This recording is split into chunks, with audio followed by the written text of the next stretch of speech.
नमस्कार मंडळी, श्री स्वामी समर्थ। आज मी बाळंतिणीसाठी लागणारी जी बाजरीची पेज असते ना, त्यासाठी मी ही बाजरी धुवून सुकून घेतलेली आहे आणि 1 ग्लास भर घेतली आहे।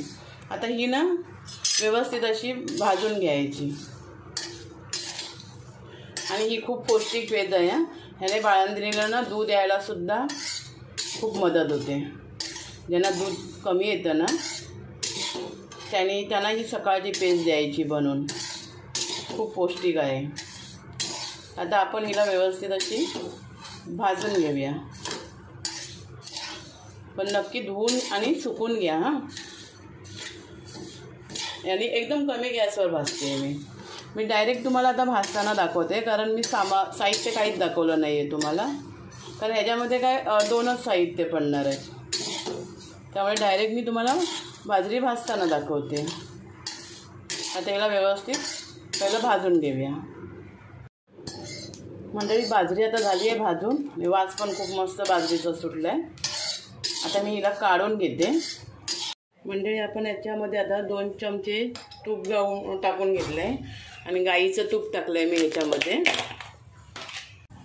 एका व्यक्तीसाठी करायचे तर हे 2 चमचे पीठ भरपूर होतं आणि याला मस्तपैकी आता खमंग भाजून घ्यायचं।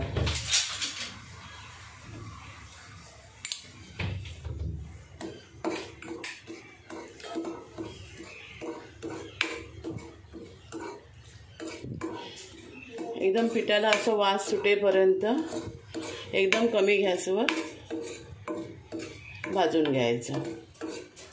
आणि आपण बाजरी पण अगोदर भाजलेली आहे ना, त्यामुळे पिठाला जास्त वेळ लागत नाही। 3 ते 4 मिनिटांमध्ये ते मस्त एकदम भाजून निघतं। बाजरी कशी ही उष्ण आहे ना,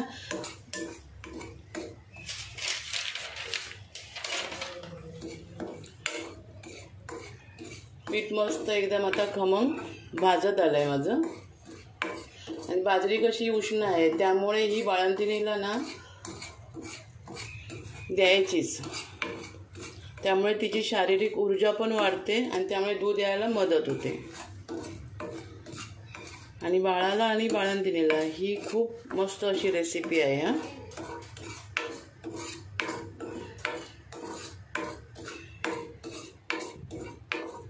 अजून 2 मिनिटं तरी भाजायला लागेल व्यवस्थित।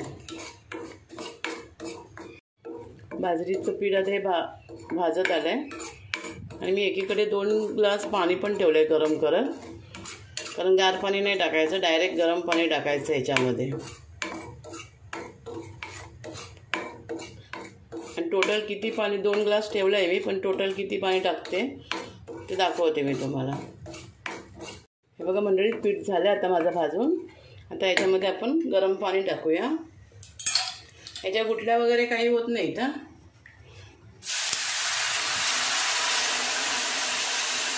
जेवढं आपल्याला पाणी पाहिजे आहे ना, जितकी आपल्याला पातळ बनवायची आहे तेवढं पाणी टाकून घ्यायचं।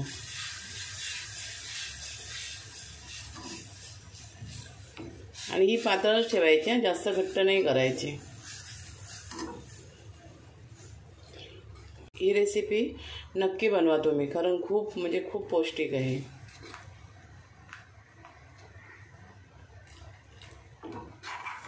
आणि ह्याच्यात दूध तुम्हाला जर टाकायचं असेल तर टाकू शकता, पण ह्याच्यात दूध नाही टाकलं तरी पण चालतं। आता याला आपण एक उकळी काढूया मस्तपैकी। आणि मंडळी, मी 2 ग्लास पाणी घेतलं होतं गरम करून, त्यातलं फक्त मी 1 ग्लास पाणी टाकलं आहे आणि 1 ग्लास ठेवून दिलं आहे, कारण मला एवढं बस झालं। 2 चमचे पिठाला 1 ग्लास पाणी टाकलं आहे मी। आणि एवढा अर्धा कप गूळ घेतला आहे।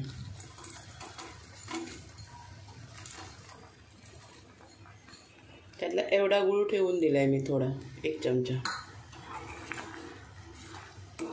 आणि ह्याच्यामध्ये चिमूटभर वेलची किंवा सुंठ पावडर पण टाकायची हां, कारण जरा वास पण छान येतो, त्यामुळे वेलची टाकायची।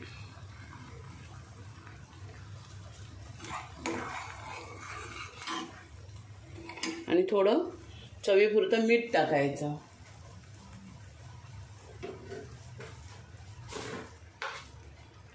किंचित टाकायचं मीठ, एवढी चिमूटभर पण नाही, चिमूटभर पण कमी टाकायचं.